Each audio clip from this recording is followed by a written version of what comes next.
बिस्मिल्लाहिर्रहमानिर्रहीम। अन अनस रज़ियल्लाहु क़ाल क़ाल रसूलुल्लाह सल्लल्लाहु अलैहि वसल्लम लौ लम तकूनु तुज़निबून ख़शीतु अलैकुम अक्सर मिन ज़ालिकल उज्ब। रवाहुल बज़्ज़ार वल उक़ैली व इब्न अदी फ़ी कुतुबिही। हज़रत अनस रज़ियल्लाहु अन्हु फरमाते हैं कि नबी अकरम सल्लल्लाहु अलैहि वसल्लम ने इरशाद फरमाया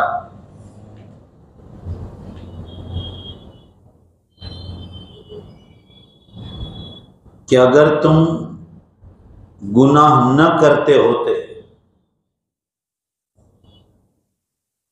तो मुझे अंदेशा था कि तुम खुद पसंदी और इतराहट में पड़ जाओगे, तकब्बुर में। आगे से एक बयान चल रहा है कि गुनाह तो इंसान से हो जाता है, मगर गुनाह के बाद जो काम बंदे के जिम्मे है वो है तौबा करना। जरा जोर से बोलिए, क्या है? तौबा करना। अगर ये चीज न होती, गुनाह तो इंसान से हो जाता है, और गुनाह बिल्कुल ना हो तो इंसान में तकब्बुर आने का खतरा है कि मैं बहुत बड़ा अल्लाह वाला हूँ या मैं बहुत बड़ी अल्लाह वाली हूँ। तो हदीस में बतलाया जा रहा है कि गुनाह तो इंसान से हो जाता है, मगर अब जो करने का काम है, जोर से बोलो, वो गुनाह के बाद क्या करना है? तौबा करना है।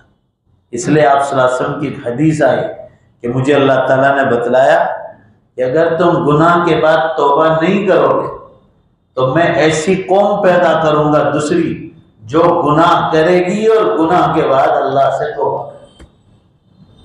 तो गुनाह तो हो जाते हैं, इंसान है, मगर ये उम्मत की कमजोरी बतलाई जा रही है कि गुनाह के बाद तौबा करना ऐसा है जैसे गुनाह किया ही नहीं, साफ हो जाता है आदमी, पाक साफ हो जाता है। जैसे हदीस में फरमाया हज कर। हज ऐसी इबादत है कि अरफात के मैदान में कदम हाजी रखता है कि जिंदगी भर के गुनाहों को इस तरह माफ हो जाता है जैसे आज मां के पेट से बेगुनाह बच्चा पैदा हुआ। ये हदीस के अल्फाज। तो इतनी बड़ी इबादत है वो भी एक किस्म की तौबा है। अल्लाह के दर पे एहराम बांध के निकलना ये गुनाहों की माफी के ऐलान है दूसरा। इसलिए फरमाया गया कि अगर गुनाह के बाद तुम तौबा नहीं करोगे तो फिर मैं ऐसी कौम पैदा करूंगा कि गुनाह तो होते उनसे, गुनाह करेंगे वो, मगर वो गुनाह के बाद अल्लाह से तौबा करेंगे। इस उम्मत मोहम्मदिया की कमजोरी बतलाई जा रही है कि लोग गुनाह करते हैं मगर गुनाहों के बाद तौबा नहीं करते। हर किस्म के गुनाह, और लोगों को एहसास तक नहीं है कि इतना बड़ा गुनाह कर रहे हैं। जैसे मिसाल के तौर पर हलाल रोजी कमाना फर्ज है, जैसे नमाज फर्ज है, हलाल रोजी फर्ज है। आप नमाज रोजा कर रहे हैं मगर आपकी रोजी हराम है तो सारी इबादतें बेकार जाए, क्योंकि अंदर दौड़ने वाला खून हराम है। इसीलिए कुरान पाक में अल्लाह ताला फरमाया या अय्युहल्लज़ीना आमनू कुलू मिनत तय्यिबात, ए मुसलमानों हलाल रोजी खाओ, वअमलू सालिहा, और फिर नेक अमाल। हलाल रोजी पहली शर्त बतलाई, फिर नेक अमाल बतलाया। मालूम हुआ वही नेक अमाल कबूल होगी जो हलाल रोजी खाने के बाद हो।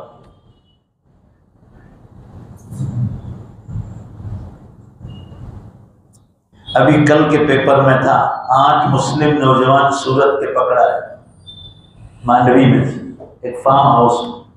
अच्छे अच्छे मालदार घराने के बच्चे जो जुगार खेलते पड़े, उनके नाम के साथ अखबार में आया, कल की बात है। हराम रोजी, आप हलाल रोजी जुआ में जुगार में हार कर आए तो भी बहुत बड़ा गुनाह कि हलाल रोजी आपने अपने हराम में डाला, और अगर जीत कर आए जुगार में या जुआ में और फिर वो बीवी बच्चों के पेट में डाला तो फिर उससे हराम खून तैयार होगा। ये नेकियों को छीन लेता है। अल्लाह ताला नेक अमाल की तौफीक पे छीन लेता है। और सूरत से 4 व्हील गाड़ी लेकर जुआ खेलने गए थे, फार्म हाउस में पकड़ा। आप देख लो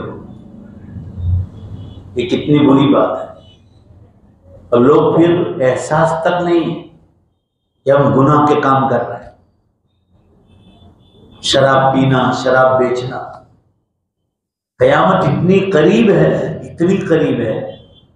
अभी एक पाकिस्तान के मौलाना का बयान है, बहुत बड़ी उम्र के हैं, वो तो कह रहे 15 साल जो उम्मत को मिल जाए तो बहुत गनीमत।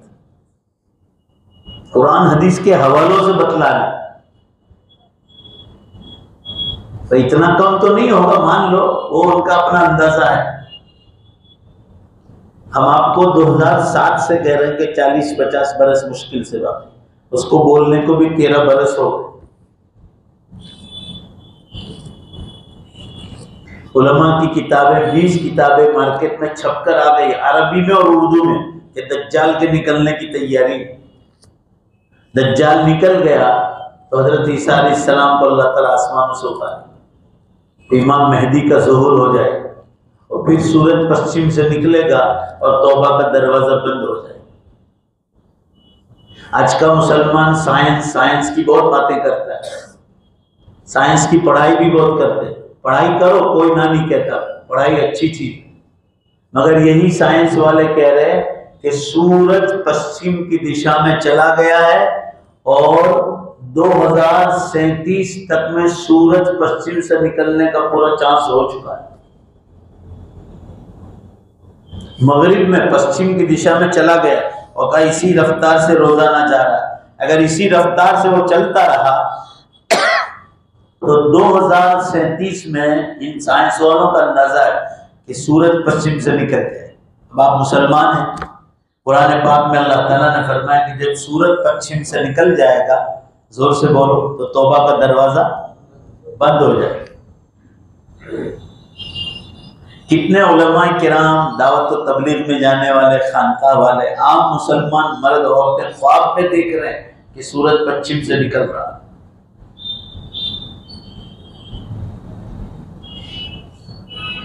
अभी अफ्रीका से फोन आया था बीच में कि मैंने ख्वाब देखा कि सूरज पश्चिम से निकल गया। ये सब अल्लाह ताला इशारा कर रहे हैं। बुखारी शरीफ किताब ताबीर रुया में हदीस आई कि जब क़यामत बिल्कुल करीब आ जाएगी तो अल्लाह ताला ईमान वालों को क़यामत की निशानियां ख्वाब में बतलाना शुरू कर दें।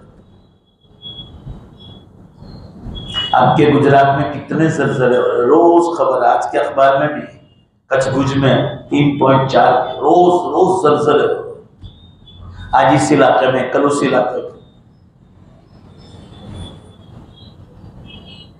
पूरी धरती कांप रही है और उम्मत गफलत में सो रही, यानी बड़ी निशानियां शुरू हो गई है और उम्मत बड़े बड़े गुनाह कर रही है और फिर गुनाह का एहसास तक नहीं। और उनकी बीवियों को भी खबर नहीं होगी कि जुआ खेलने उधर जाते, फार्म हाउस में से पकड़ा।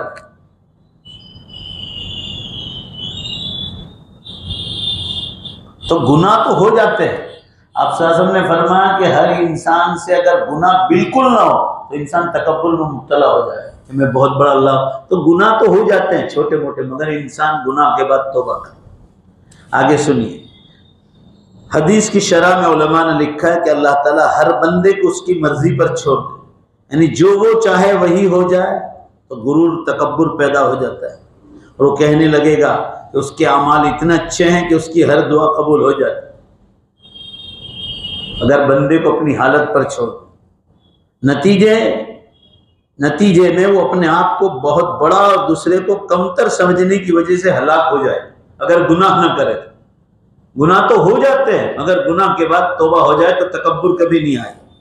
यही वजह है कि अल्लाह ताला अपने नेक बंदों की भी हर ख्वाहिश पूरी नहीं करता, नेक बंदों की और नेक बंदियों की, और न उनकी हर दुआ उनके मांगने के मुताबिक कबूल करता है। कभी कभी कबूल नहीं करते, बाद में कबूल करेंगे, नहीं तो इंसान तकब्बुर में मुब्तला हो जाता है।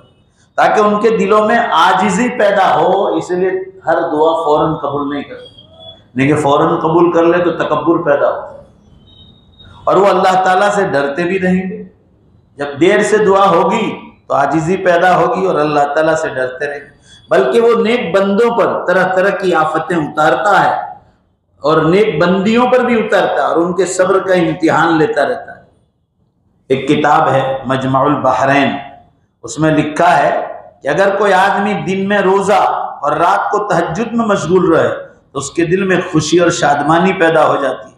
अगर वो उसे अल्लाह ताला का फजल और एहसान समझे और डरता रहे कि कहीं ऐसा ना हो कि उसका अमल बारगाह इलाही में कबूल ही ना हो और दूसरे बंदगान खुदा को हकीर न जाने और न अपने आप को अच्छा समझे, तब उसका बेड़ा पार हो जाए। यानी आदमी दिन को रोज़ा रखता है, रात को तहज्जुद पढ़ता है तो उसके दिल में खुशी पैदा होती है और फिर वो अगर अल्लाह का फजल समझे कि ये नेक आमाल की जो तौफीक मिल रही है, रोज़ा रख रहा हूँ, रात को तहज्जुद पढ़ रहा हूँ, ये अल्लाह के फजल से हो रहा है, तो फिर अल्लाह ताला उस रोज़े को भी कबूल करता है, उस इबादत को भी कबूल करता है और उसके दिल में तकब्बुर पैदा नहीं होने पाता जब उसको अल्लाह का फजल समझे।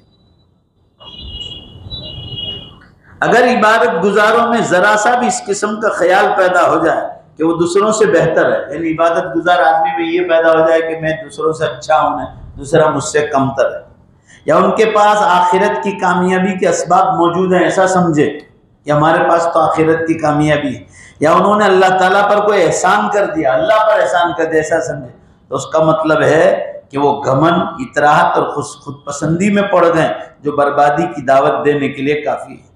आजकल के दौर में बहुत बड़ी खराबी यह है कि हर कोई अपने आप को अच्छा और दूसरों को कमतर समझ रहा है। इसी का नतीजा है कि हर कोई दूसरे की ऐबजोई करता हुआ नजर आता है। आजकल लोग अपने आप को अच्छा समझते हैं, ये आखिरी ज़माने की निशानी हदीस में आया, और दूसरे को कमतर समझते हैं।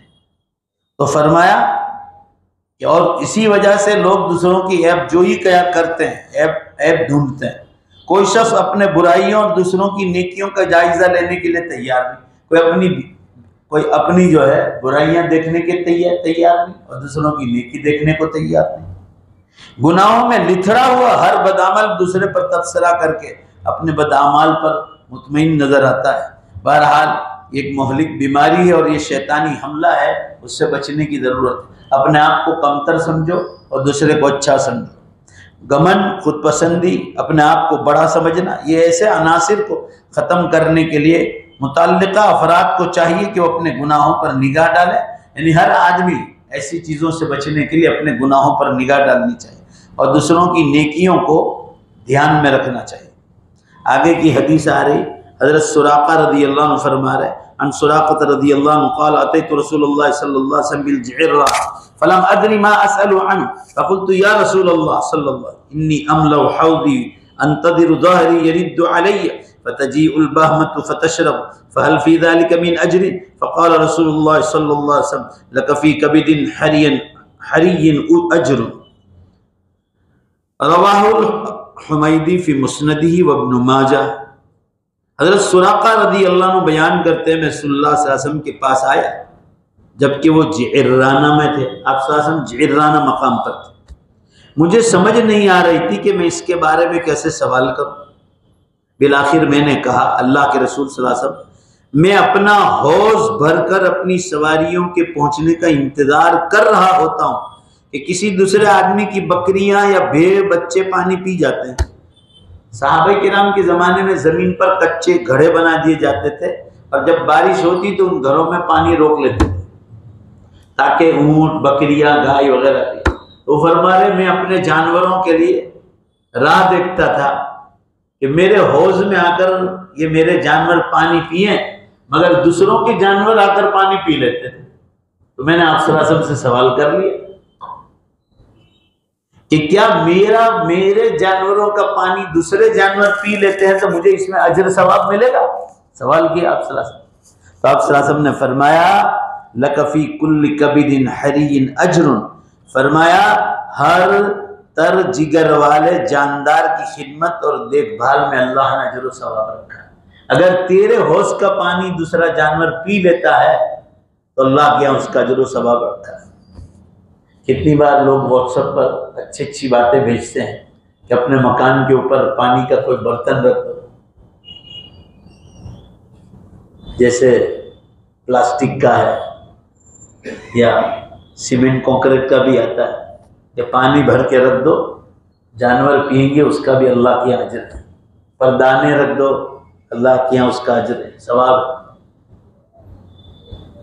आपने कोई झाड़ उगाया जमीन पर, उस पर परिंदे आराम कर रहे हैं, उसमें से खा रहे हैं फल, तो फरमाया आपके लिए सदक़े का सवाब। आदमी कुछ ऐसी नेकियां अपनी जिंदगी में करके जाए, औलाद करेगी या नहीं करेगी क्या पता। औलाद नेक होगी तो वो करेगी,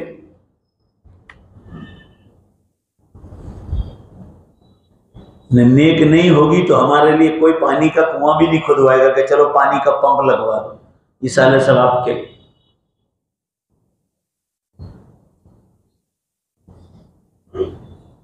उम्मे सलमा रदी अल्लाह तआला फरमाते हैं कि अबू सलमा का इंतकाल हुआ, मैंने आप सल्लल्लाहु अलैहि वसल्लम से पूछा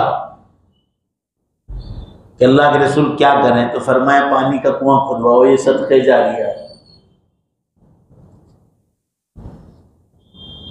तो औलाद नेक होगी तो वो सदक़े जारिया करेगी, नहीं होगी तो कौन करेगा।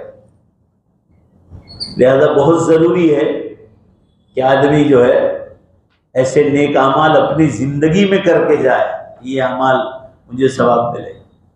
अभी आगे आ रहा है, इसकी शरह में उलमा ने लिखा है कि हर जानदार, ध्यान से सुनिए, हर जानदार की खिदमत में इंसानियत की नेकी है, सादत है, नेक बख्ती है किसी जानदार को खिदमत करे। बनी इसराइल की बदकार औरत जो ज़िनाकार थी, उसने प्यासे कुत्ते पर रहम खाकर उसे पानी पिलाया और अल्लाह ने उसको जन्नत अता फरमाई।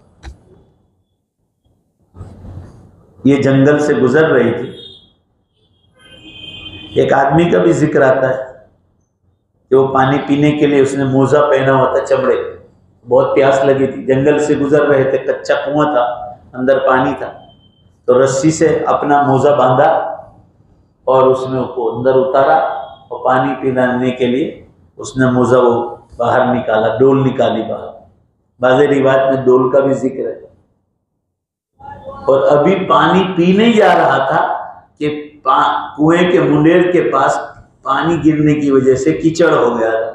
तो कहा, देखा कि इतनी देर में जंगल से कुत्ता आया और कुत्ता कीचड़ में से पानी चूस रहा प्यास के बाद। तो उस औरत ने अपने से पहले और उस मर्द ने, दूसरा किस्सा मर्द का भी, अपने से पहले उस कुत्ते को पानी पिलाया। कहा ये बहुत सख्त गुनहगार लोग थे और ये औरत तो बदकार थी, ज़िनाकार थी, बाजारू औरत थी। अल्लाह ने इस कुत्ते को पानी पिलाने पर अल्लाह ने उसकी बख्शिश कर दी। यह हदीस बुखारी शरीफ में आई है। इसी तरह एक औरत जो बड़ी इबादत गुजार थी, मगर बिल्ली को सताने पर अल्लाह ने उसको जहन्नम की आग में डाला। यह हदीस भी बुखारी में आई। मालूम हुआ जानदारों की खिदमत करनी चाहिए, उसको खिलाने पर पिलाने पर सवाब मिलता है। सैयदना जाबिर रज़ी अल्लाह अन्हु बयान करते हैं कि रसूलुल्लाह सल्लल्लाहु अलैहि वसल्लम ने फरमाया, ध्यान से सुनिए, ये हदीस है, जो मुसलमान भी कोई दरख्त लगाता है उससे जितना हिस्सा जानवर खा लेते हैं वो उसके लिए सदका है, और अगर उस दरख्त पर फल लगे और कोई चुरा कर ले जाए तो वो भी सदका है। कोई चुरा कर, लोग खेतों में चोरियां करते हैं, तो फरमाया तूने लगाया था, अगर उसमें से चोरी भी कर गया तो अल्लाह के यहाँ तेरे लिए हमेशा का सदका है। मतलब कि जो कोई उसे नुकसान भी पहुंचाएगा तो वो उसके लिए सदके का जरिया बने। आगे की हदीस आ रही कि इंसान को ज्यादा से ज्यादा नेक अमाल करने चाहिए। मैदान हशर जब कायम होगा तो बड़ी बड़ी नेकियां भी हमको छोटी मालूम होगी और इंसान फिक्र करेगा, काश कि कुछ और नेकियां और बड़ी नेकियां करता तो अच्छा हो। मैदान हशर में बड़ी बड़ी नेकियां भी छोटी नजर आए। हजरत उतबा बिन अब्द रज़ी अल्लाह अन्हु बयान कर रहे हैं, क़ाल इन्ना रसूलुल्लाह सल्लल्लाहु अलैहि वसल्लम लव अन्ना रजुलन युजर्रु अला वजहिही मिन यौमि वुलिदा इला यौमि यमूत हरीमन फी मर्ज़ातिल्लाहि अज़्ज़ा व जल्ला हक़्क़रहु यौमल क़ियामह, रवाहु अहमद वल बुखारी फी तारीख़िल कबीर। यह हदीस इमाम अहमद ने मुस्नद अहमद में, बुखारी ने तारीख़ुल कबीर में जिक्र की। हजरत उतबा बिन अब्द रज़ियल्लाहु अन्हु बयान करते रसूलुल्लाह सल्लल्लाहु अलैहि वसल्लम ने फरमाया, अगर एक आदमी अपनी पैदाइश से, ध्यान से सुनो, अपनी पैदाइश से लेकर आखिरी उम्र तक बुढ़ापा आ गया, मरने वाले दिन तक अल्लाह की इताअत में चेहरे के बल घसीटता रहा, तो अभी रोजे क़यामत के दिन उस अमल को हकीर समझे। यानी अल्लाह के राह में इतनी तकलीफ आई कि घसीटा गया, घसीटा गया, घसीटा गया, यहाँ तक कि पूरी उम्र उसको तकलीफें आती रही। तो फरमाया मैदान हशर में इंसान उसको भी छोटा समझेगा कि तो कोई नेक अमल नहीं। ये रोजे क़यामत की होलनाकियां है कि बड़े से बड़ा नेक आदमी भी अपने आमाल सालिहा को मामूली और हकीकी तस्वुर करे, हकीर छोटा सा समझे। मैदान अमल में कहाँ कहाँ अल्लाह वाले और कहाँ कहाँ इंसान को लगेगा मेरे अमाल बहुत कम। चेहरे के बल घसीटना किसी शरीयत का हिस्सा नहीं रहा, यानी अल्लाह के राह में लोगों को घसीट करनी, सहाबा को घसीट घसीट कर मारते थे। फज़ाइल अमाल में भी उसके बहुत वाक़यात हैं। आग जलाकर उस पर सुलाते थे, गरम रेत पर नंगा करके सुलाते थे, कपड़े निकाल गरम गरम रेत पर। तो फरमाया ये तकलीफ भी इंसान मैदान हशर में बहुत छोटी मालूम करे कि ये तो बहुत छोटी नेकियां हैं। लिहाजा इंसान को अमाल ज्यादा करते रहना चाहिए। इससे मुराद ये है कि अगर कोई आदमी पूरी जिंदगी मुश्किल तरीन और तकलीफ वाले अमाल सरंजाम देने में गुजार देता है, तो भी क़यामत के रोज ये समझेगा कि मैं कुछ भी लेकर नहीं आया। क़यामत के दिन इंसान को लगेगा कि मैं बहुत छोटे और बहुत कम अमाल लेकर आया हूँ। आगे की हदीस आ रही है, ऊपर की हदीस से मालूम हुआ कि ज्यादा से ज्यादा अमाल करने चाहिए। अल्लाह ताला हम सबको तौफीक अता फरमाए। अन जाबिर रज़ियल्लाहु मरफ़ूअ लौ अन्न इब्न आदम हरब मिन रिज़्क़ी कमा यहरब मिनल मौत ला अदरकहु रिज़्क़ुहु कमा युदरिकुहुल मौत। इब्न असाकिर ने अपनी तारीख में हदीस जिक्र की है। हज़रत जाबिर रज़ियल्लाहु अन्हु से रिवायत है, रसूलुल्लाह सल्लल्लाहु अलैहि वसल्लम ने इरशाद फरमाया, अगर इंसान अपनी रोजी से यूं भागे जैसे मौत से भागता है, तो उसका रिज़्क़ और रोजी उसको इस तरह पीछा करेगी जैसे मौत पीछा करती। यानी इंसान अपनी रोजी से भागता रहे ना, दूर भागे, तो भी रोजी तुम्हारे पीछे इस तरह दौड़ कर आएगी जैसे मौत इंसान के पीछे दौड़ती। इस हदीस में क्या समझाना चाहते हैं कि हर आदमी ये न समझे कि मैं ज्यादा मेहनत करूंगा तो बहुत ज्यादा रोजी मिलेगी। बाज़ दफा ज्यादा मेहनत करने वाले को कम मिलती, हम रातों आंखों से देखते हैं, और कम वाले को, जो कम मेहनत करता है, उसको बहुत ज्यादा पैसा मिलता है। आज एक हिंदू भाई आए थे, कौन से गांव के थे, कोई गांव का नाम था, सतीश कुमार नाम। किसी ने कहा होगा कि मौलाना यहाँ बैठते, तो आए थे, तो कह रहे कि रोजी में बहुत तकलीफ है। क्या करते हो? तो क्या बहुत बड़ा कारखाना है, इतने आदमी काम करते, और कहा कई महीनों से बिल्कुल थप पड़ा हुआ। मगर मेहनत नहीं करता, कहा बहुत मेहनत करते मगर माल उठता ही नहीं। मेहनत लगातार चल, कारखाना है बहुत बड़ा। एक मिसाल दे रहा हूं कि रोजी जो है ना, रोजी इंसान को उसके पीछे, हदीस में बतलाया जा रहा है कि कमाओ, फरिश्ता हमारे तकिए के नीचे रख नहीं जाए, कमाना शर्त है, अमल मेहनत करना शर्त है। मगर इसमें ये समझाया जा रहा है कि जो लोग रात दिन पैसा पैसा पैसा करते और आखिरत की फिक्र नहीं करते, उन्हें ये याद रहना चाहिए कहीं रुपए पैसों में जो है तुम ज्यादा मेहनत करो फिर भी न मिले और आखिरत हाथ से चली जाए। लिहाजा कमाओ, हलाल रोजी कमाना फर्ज है। अभी शुरू बयान में मैंने कहा फर्ज है, जोर से बोलो, हलाल रोजी कमाना फर्ज है, जैसे नमाज फर्ज है। मगर इतना उसके पीछे नहीं दौड़ भाग करना कि हम उसी के हो जाए और आखिरत के अमल से बर्बाद हो जाए। रोजी तो आपकी तकदीर में लिखी है, तो आपके पीछे पीछे आए। मैंने आपको आगे किस्सा सुनाया था, हमारे नूर भाई यहाँ रहते हैं, नूर ऑटो वाले, वो रिक्शा किराए पर देते हैं गरीबों, तो वो किराया देते हैं यहाँ पर। तो एक दिन के मैं रात को 2 बजे सोया हुआ था, नींद में भरी नींद। तो एक रिक्शा वाला आया ने मुझे जगाया उसने। तो मैं गुस्से हो गया कि क्या बात है, अभी रात को वक्त पर आने की क्या जरूरत है।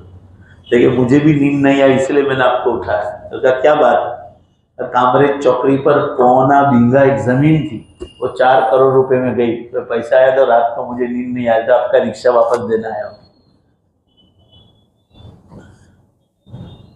पौना बीघा जमीन कितने करोड़ रुपए? 4 करोड़।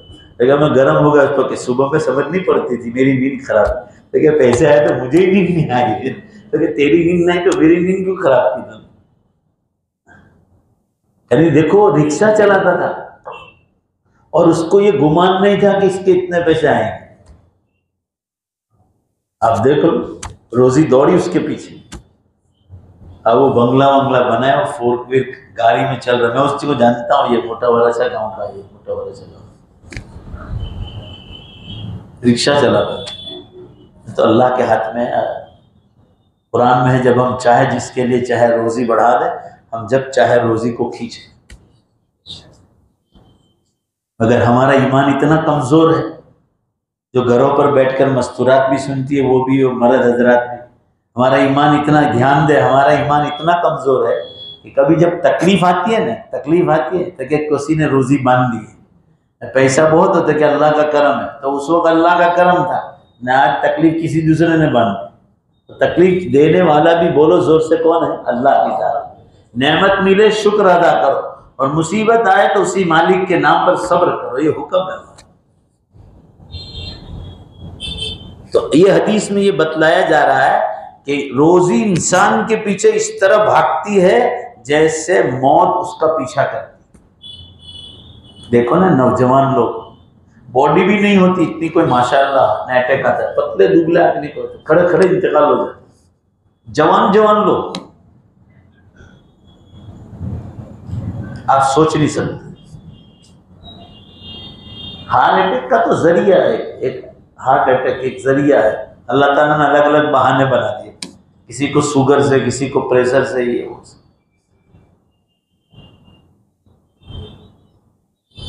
तो कहने का मंशा ये है कि इतना ज्यादा रोजी के पीछे ना भागो कि आखिरत बर्बाद हो जाए।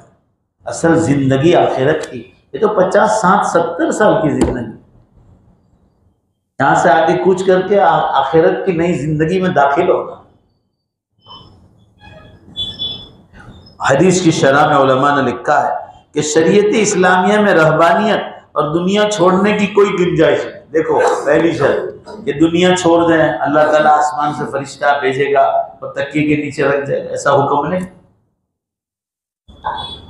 इस्लाम ने रोजी के असबाब जमा करने का हुक्म दिया है कि रोजी हलाल कमाओ। अलबत्ता इस मामले में जितनी कोशिश की जाए, बहरहाल नतीजा तो अल्लाह ही के हाथ में है कि ज्यादा मेहनत करने के बावजूद कुछ न मिले और कम मेहनत पर बोलो बेशक बेहिसाब मिल जाए। नतीजा तो अल्लाह ही के हाथ में है। जोर से बोलो भाई, रोजी का नतीजा किसके हाथ में? अल्लाह के हाथ। तकलीफ आ जाए तो उसको तकलीफ के खाने में डालो। आज एक आदमी का फोन आया था, असर के बाद में गाड़ी में था, ये मेरी आंखों से देखा किस्सा है। कंपनी थी, कंपनी बाहर गाड़ियां खड़ी रहती थी। आज की बात कर रहा हूं, अल्लाह पाक गवाह, सुन रहे हैं। यहाँ आपके सूरत के 10-10 नौकर काम करते थे। 4 व्हील गाड़ियां, 2 व्हीलर गाड़ियां, हाई फाई जिंदगी। आजकल अल्लाह ताला ने उनका इम्तिहान लिया है, तो खर्चे के लिए ज़कात के पैसे मांग रहे, खर्चे के लिए। आज के असर के बाद की बात करें, तकलीफ आती है, मैंने उनको कहा कि सब्र के खाने में डालो। ये मेरी नजर के सामने अभी जिंदा है, वो आपके सूरत में है। उनके घर हलाल रोजी थी, पर इम्तिहान अल्लाह की तरफ से आता है। कभी कभी अल्लाह ताला परीक्षा लेते हैं, किसी को नेमतें देकर परीक्षा करते हैं और किसी से नेमत छीनकर परीक्षा करते हैं। नेमतों में शुक्र अदा किया जाए और मुसीबतों पर सब्र किया जाए। अल्लाह ताला किसी से भीख मांगना पड़े, ऐसी हालत से हमारी सबकी हिफाजत। दरअसल इस हदीस में मुसलमान को ये तलकीन की गई है कि रोजी की तलाश के लिए उसे जायज़ असबाब का सहारा लेना चाहिए और हराम असबाब से पूरी तरह परहेज करना चाहिए। रोजी के लिए कोशिश करो हलाल असबाब, मगर हराम से बचे, क्योंकि अल्लाह ताला शान हो वहाब भी है, रज़्ज़ाक़ भी है, रोजी देने वाला भी है, और नफ़ा और नुकसान का बिला शिरकत गैर मालिक है, बीच में कोई शरीक नहीं। किसी को नफ़ा पहुंचाना हो तो अल्लाह डायरेक्ट उसको नफ़ा पहुंचाते हैं, और नुकसान भी पहुंचाते हैं तो अल्लाह पहुंचाए। किसी अल्लाह के वली में और नबी में नफ़ा नुकसान पहुंचाने की कोई ताकत नहीं, और न किसी बादशाह में नफ़ा नुकसान पहुंचाने की ताकत। हमें चाहिए कि शरीयत के अहकाम के अंदर रहकर रोज़ी के लिए लोग भाग करें और अल्लाह ताला के फैसले का इंतज़ार करें और फिर उसकी रजामंदी के इजहार करें। एक हदीस सुन लो, उमर इब्न अल-खत्ताब रज़ियल्लाहु अन्हु समिअ नबी अल्लाह सल्लल्लाहु अलैहि वसल्लम यक़ूल लौ अन्नकुम ततवक्कलून अलल्लाहि हक़्क़ तवक्कुलिही लरज़क़कुम कमा यरज़ुक़ु अत-तैर तग़दू खिमासन व तरुहु बिताना, रवाहु मिशकात व तिर्मिज़ी व इब्न माजाह वल हाकिम फ़ी मुस्तदरकी व ख़रजहु अहमद फ़ी मुस्नदी।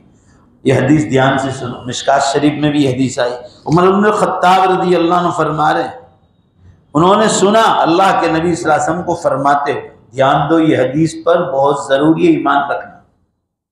अगर तुम अल्लाह पर इस तरह भरोसा करोगे जैसा कि अल्लाह पर भरोसा करने का हक है, भरोसा कि अल्लाह मुझे रोजी देगा, तो वो तुम्हें इस तरह रोजी देगा जैसे उड़ने वाले परिंदों को रोजी देता है कि सुबह खाली पेट जाते हैं और शाम को पेट भरकर निकलते।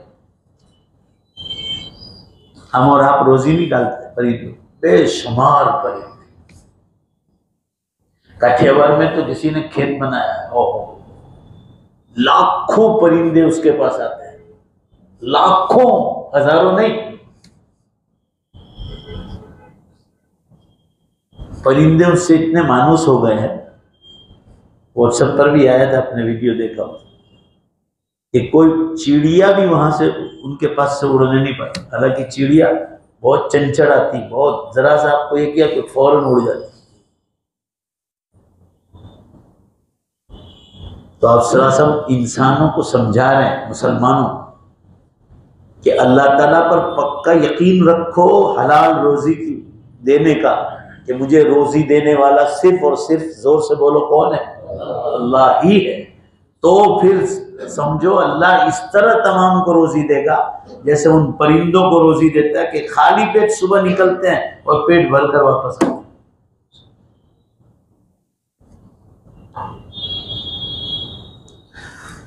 भरोसे का मतलब है जायज असबाब और वसाइल इस्तेमाल कर अपने मकसूद तक पहुंचने की कोशिश की जाए। भरोसा इस तरह करना है कि भरोसा असबाब रोजी, भाई नौकरी भी ढूंढना है, दुकान भी खोलना है, फैक्ट्री भी खोलना है। ऐसा नहीं कि फैक्ट्री को ताला मार दो और ऐसे पैसे मिल जाए।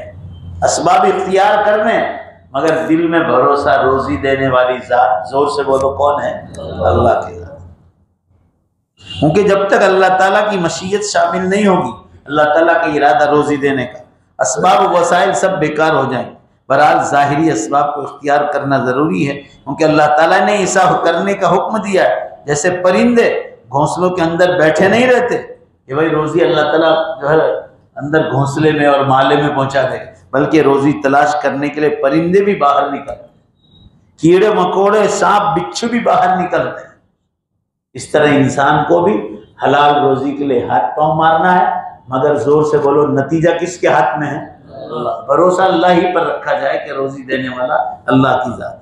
आजकल अक्सर व बेशतर तिजारत करने वाले और दुकानदारों को देखा गया है कि अपनी तिजारत और दुकानदारी में इतने मसरूफ हो जाते हैं कि नमाज के समेत अल्लाह ताला उसके बंदों के कई हुकूक को पामाल कर बैठे।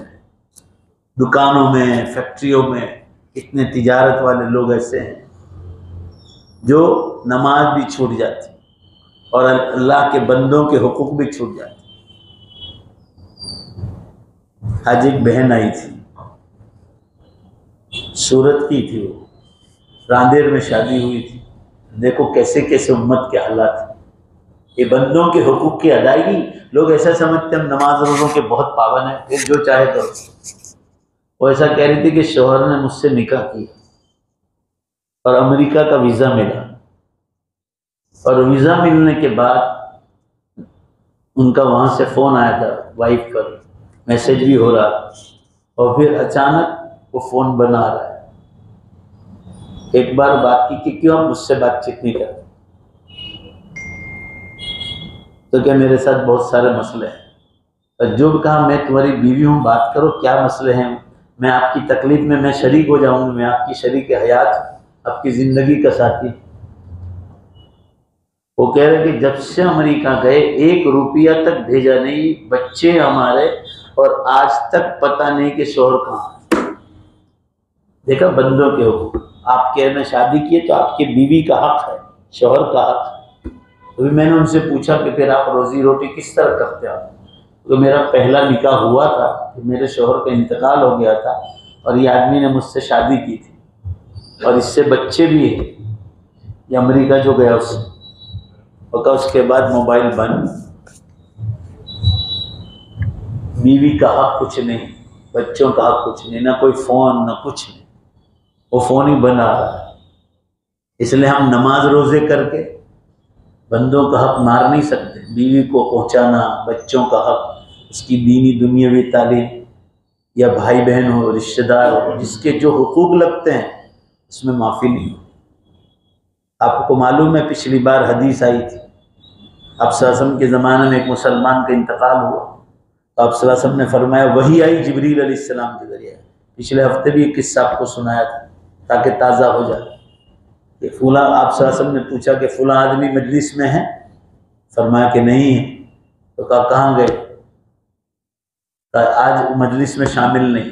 तो मैं उनके घर वालों को जाकर कह दो कि फुला पिछले हफ्ते इंतकाल हुआ है आपके घर के आदमी का, वो हर मामले में साफ सुथरे हैं, मगर एक आदमी से 10 दिनार उधार लिए थे और वो पैसा देने का बाकी रह गया, उनकी नीयत भी थी देने की, उससे पहले इंतकाल हो गया, तो जन्नत के दरवाजे पर उनको रोक लिया गया।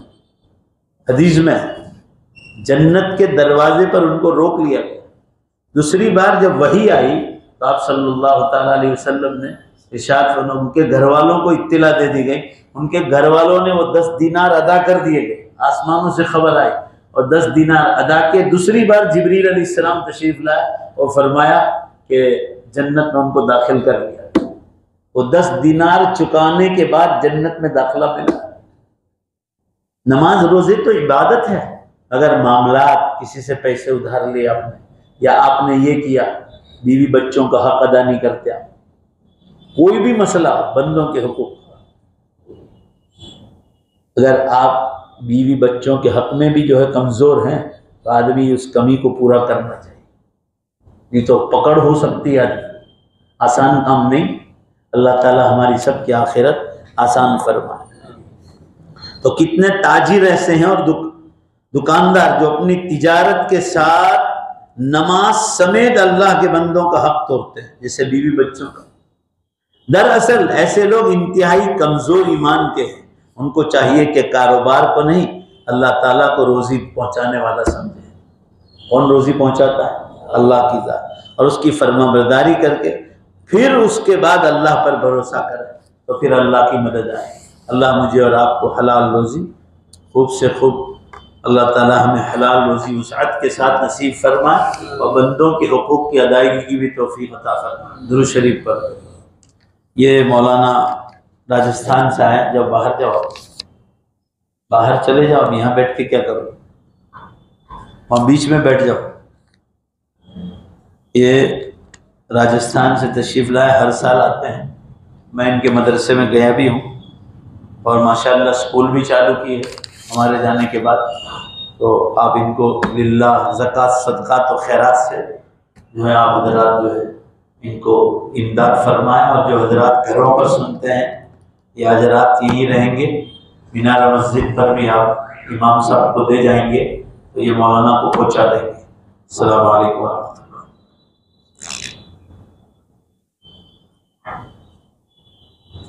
दुरूद शरीफ पर। बिस्मिल्लाहिर्रहमानिर्रहीम। अल्हम्दुलिल्लाहि रब्बिल आलमीन वल आक़िबतु लिल मुत्तक़ीन वस्सलातु वस्सलामु अला खैरि खल्क़ि मुहम्मदिन व आलिहि व अस्हाबिहि अजमईन। रब्बना आतिना फिद दुनिया हसना व फिल आखिरति हसना व क़िना अज़ाबन्नार। ऐ अल्लाह अपने फजल से हमारे गुनाहों को माफ़ फरमा, हमारी खताओं से दरगुजर फरमा। मौला हम बहुत गुनाहगार हैं, बड़े खताकार और सियाहकार हैं, बड़े मुजरिम हैं, आपकी बारगाह के बहुत बड़े पापी हैं। या अल्लाह अपने फजल व करम से माफ़ फरमा, हमारे उम्रों में बरकत अता फरमा, नेक अमाल के साथ, तंदुरुस्ती के साथ, गुनाहों से बचाते हुए, दीन का काम कराते हुए। और मौला जब दुनिया से जाने का वक्त आ जाए हम सबका खातिमा ईमान पर फरमा। या अल्लाह ईमान पर मौत की भीख मांगते हैं, हम सबको ईमान पर मौत अता फरमा। हमारे जितने ताल्लुक वाले उलमाए किराम, दोस्त अहबाब और जितने चाहने वाले दुनिया से चले गए, या अल्लाह हम सब की पूरी पूरी मग़फ़िरत फरमा। या अल्लाह की चौराहे पर हमारे फर्जंद जैसे मौलाना अब्दुल मन्नान साहब जो मेवात के थे और अभी इंतकाल कर गए पिछले साल, अल्लाह उनकी मुकम्मल मग़फ़िरत फरमा, उनको जन्नत में आला मुक़ाम अता फरमा, उनकी दीनी खिदमत को कबूल फरमा। या अल्लाह उनका नेमत बदल उम्मत को और मदरसे को अता फरमा। या अल्लाह उनकी जुमला नेकियों को कबूल फरमा और सय्यात को अपने फजल व करम से माफ़ फरमा। उनकी उस बीमारी को उन्हें शहादत का दर्जा अता फरमा। या अल्लाह बड़े नेक सारे तबीयत के थे, अपने फजल व करम से उनके दर्जात को बुलंद फरमा, उनकी कब्र को नूर से मुनव्वर फरमा। अल्लाह की कब्र को रहमतों, बरकतों और मग़फ़िरतों से ढांप ले मौला। अल्लाह उनकी औलादों में अच्छे उलमा पैदा फरमा, सुलहा पैदा फरमा, दीन के दाई पैदा फरमा। अल्लाह मदारिस की जो उलमा आ रहे हैं उनकी लोग ज़्यादा से ज़्यादा खिदमत करें, गैब से ऐसी मदद फरमा। अच्छे उलमा मदरसों से तैयार होंगे तो उम्मत में दीन का काम तरोताज़ा होगा। अल्लाह इसी तरह दावत व तबलीग के काम को भी आम और ताम फरमा, उम्मत को इस काम में जुड़ने की तौफीक अता फरमा। घर घर रातों की तालीम, मस्जिद व जमात की तालीम, रोज़ाना की मुलाकातें, यहाँ उम्मत में गफलत है, अल्लाह इसकी तो उम्मत को तौफीक अता फरमा। खानकाहों के बुजुर्गों के हाथ पर बैठ होकर अपने दिल की इस्लाह की तौफीक अता फरमा, दीनी किताबों के मुताले की तौफीक अता फरमा। हम सब के यहाँ जमा होने को कबूल फरमा, हमारी दुआओं को अपने फजल व करम से कबूल फरमा। रहमतिक या